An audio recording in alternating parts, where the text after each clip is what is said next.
जिला विधिक सेवा प्राधिकरण जनपद बुलंदशहर द्वारा जो कार्यक्रम आहूत किया जा रहा है, इस कार्यक्रम में उपस्थित जो कार्यक्रम की अध्यक्षता कर रहे हैं, आज हमारे दोनों आदरणीय अतिरिक्त जिला जज साहब श्री सीपी सिंह साहब जी और श्री बसंत कुमार जी, और जो पूरी सीढ़ी को तैयार करते हैं एक पूरे शिविरों की, जो विधिक साक्षरता शिविर के रूप में जो भी कार्यक्रम आहूत होते हैं, उनको जो अमली जामा पहनाने का कार्य करते हैं श्री पंकज जौहरी जी, जो हमारे मध्य में उपस्थित है, वरिष्ठ सहायक हैं कार्यालय जिला विधिक सेवा प्राधिकरण के। साथ ही यहाँ तहसील से, चूंकि जनपद के बाद में जो तहसील है, वो तहसील लेवल पर तहसीलदार उसके सचिव होते हैं। जिला विधिक सेवा प्राधिकरण का जैसे सचिव आदरणीय एडीजे साहब हैं शहजाद अली साहब, इसी क्रम में तहसील में तहसीलदार साहब होते हैं, उसके सचिव होते हैं वो तहसील स्तर पर। तो उनका जो प्रतिनिधित्व करने के लिए यहाँ उपस्थित हुए कार्यक्रम में श्री निशीत साहब, हल्का लेखपाल भी है यहाँ पर, श्री प्रमोद शर्मा जी और बहन जी श्री कुसुम शर्मा जी और वीरेंद्र शर्मा जी, टीना शर्मा जी, योगेश शर्मा जी। कार्यक्रम में उपस्थित प्रभु की समस्त पवित्र आत्माओं, ये धरा एक ऐसी है जहां पर पूरा रसास्वादन बौद्धिक स्तर का, श्रृंगार का, भक्ति का, भाव का, सब यही से प्रस्फुटित हुआ है। जो 5244 वर्ष पहले घटना अभी खुर्शीद आलम जी ने बताई, और जिसको बताया कि दक्षिणी द्वार यही था जहां से कार्यक्रम आहूत किया जा रहा है। तो समस्त जनों का मैं हृदय से आभार व्यक्त करता हूं। जो भी यहाँ कार्यक्रम में उपस्थित जन हैं, तो हम जिस मोटिव को लेकर के, जिस विषय को लेकर के यहाँ उपस्थित हुए हैं बुलंदशहर की धारा से, तो उसके विषय में मैं आपसे विस्तारित चर्चा करूंगा। ऑनरेबल जज साहबान उसकी पूरी पुष्टि करेंगे। जज साहब हमारे माध्यम में है, आ जाइए जनाब। खान साहब पत्रकार साहब हैं हमारे, इनको भी सीट दिए जाए। स्वागत है आप।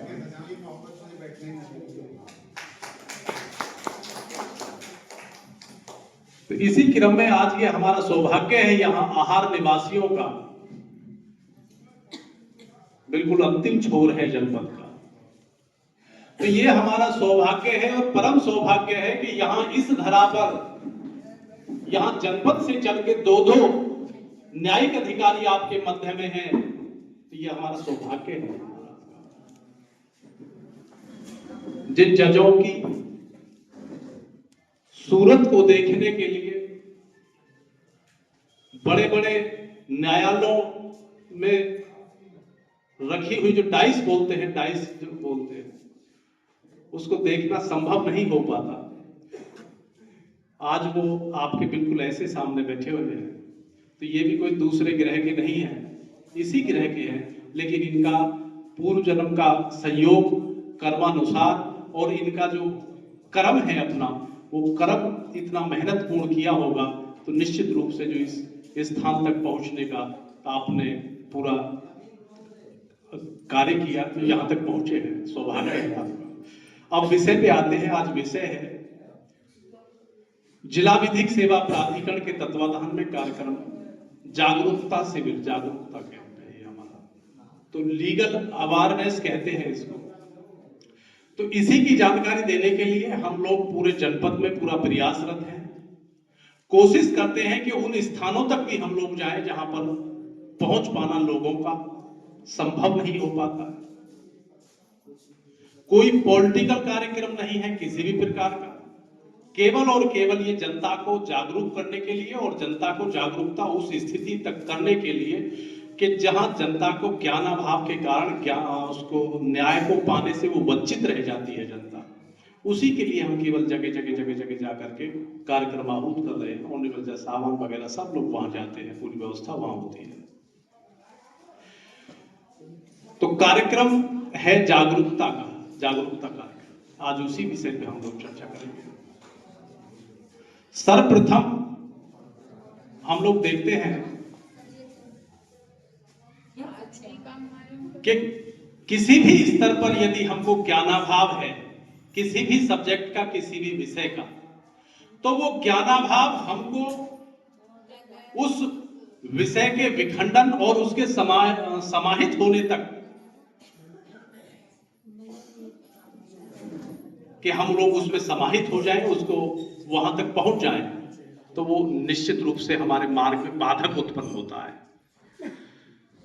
यहां जो भी बहन बेटियों की माताएं बैठी हुई हैं, प्रत्येक घर की स्थिति आज वर्तमान में ऐसी हो गई है कि शादी किया बेटी की और शादी के बाद में ही व्यवस्था खराब होनी शुरू हो जाती है। अधिकांश तो स्थिति है सब लोगों की। तो जो घरों में स्थितियां खराब हो जाती हैं, तो खराब होने की स्थिति डायरेक्ट ऐसी नहीं के, तो धीरे धीरे किसी भी स्तर से बिगड़ना शुरू होती होगी। तो जिस स्तर से बिगड़ना शुरू होती है उसको वो हिंसात्मक रूप लेती है। फिर पहला मानसिक आघात होता है, फिर दूसरा शारीरिक आघात होता है।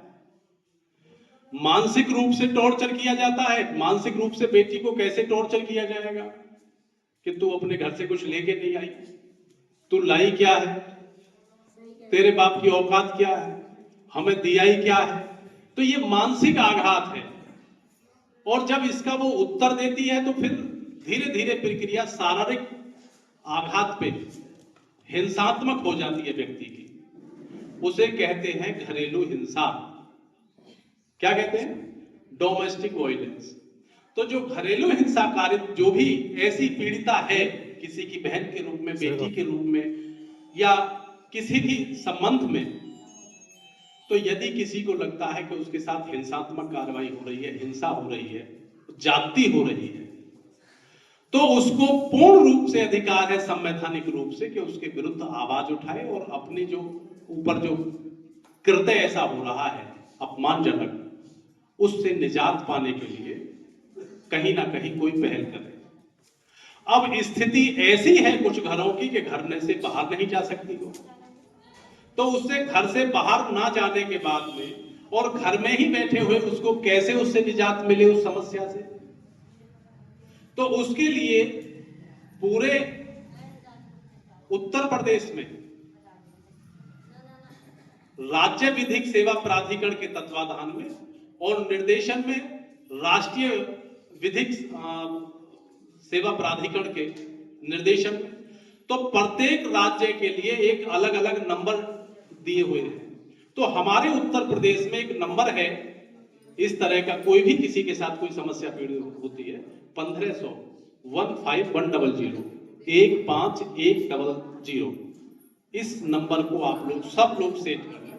किसी की बहन, किसी की बेटी, किसी भी रूप में कोई भी संबंधी है और यदि उसके साथ कोई ऐसी हरकत हो रही है, तो वो सीधा 1500 पे वही मोबाइल से टेलीफोन करे, उसको तत्काल पूरे विधिक रूप से, कानूनी रूप से उसकी पूरी मदद की जाएगी, पूरी सहायता